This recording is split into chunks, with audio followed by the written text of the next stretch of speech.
তো বন্ধুগণ, বরযাত্রী যাওয়ার জন্য কিন্তু আমরা রেডি হয়ে গেছি। আর এটা হলো আমার বৌদি, আর এটা হলো বৌদির বড় মানে দাদা। বেটা এটা হইলো এটা পার্ট 1 যারা দেখোনি, পার্ট 1 আমার প্রোফাইলে আছে, গিয়ে তোমরা দেখে আসতে পারো। আর এই দিয়ে জল আনতে গিয়েছিল, জল নিয়ে চলে আসলো। এখন কিন্তু স্নান করানোর পালা। আর সবাই এই যে সুন্দর করে দাঁড়িয়েছে, আগে ফটোশ্যুট হলো কয়েকটা, তারপরেই কিন্তু এখন স্নান করানো হবে। কিন্তু তার আগে বাড়ির কিছু নিয়মকানুন ছিল, সেইগুলো আগর বাগর কী আছে ওইগুলো সব পালন করা হলো।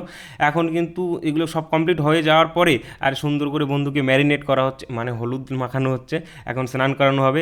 আর এর মাঝে আমাকে একটা আবার বৌদি করতে গিয়ে আবার হলুদ মাখিয়ে দিল। হলুদ মাখালে নাকি বিয়ে হয়ে যায় তাড়াতাড়ি, সর্বনাশ করেছে। তো যাই হোক, স্নান করানো শেষ হয়ে গেল কিন্তু।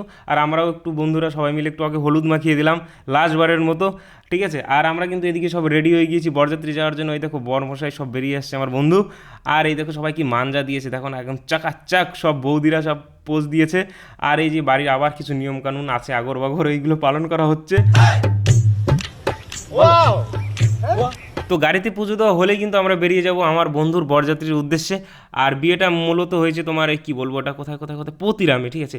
পতিরামে আমরা বউ আনতে যাচ্ছি, আর ওখানেই ভালোবাসাটা হয়েছিল। আর পার্ট 3-র জন্য ফলো করে রাখো সম্রাট কেয়ার।